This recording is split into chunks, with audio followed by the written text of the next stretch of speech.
Welcome to the Learn Coding Academy. In this video, we'll see what is multithreading and what is multitasking. Have you ever wondered how your computer runs music, downloads files, and opens Chrome all at once? That's multitasking. But inside Chrome, multiple things also might be happen at the same time. That's multithreading. Let's break down the difference in simple terms. First, we'll see what is multitasking.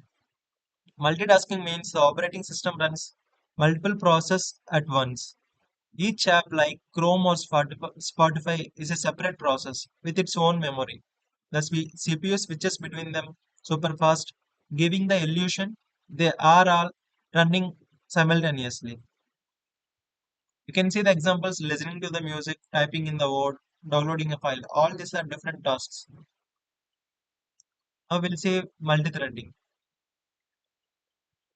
A thread is a smaller unit that shares memory with other threads in a same program.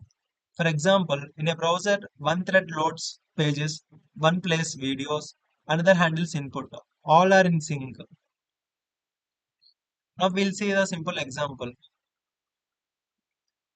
If we consider chefs cooking different dishes in the different kitchens, it comes under multitasking because they're cooking in different kitchens. So if chefs working together on one dish in one kitchen, then it is multi-threading because they're working on one dish. Different chefs are working on one dish, so it is multi-threading. So please subscribe for the more videos. Please like and share. Thank you.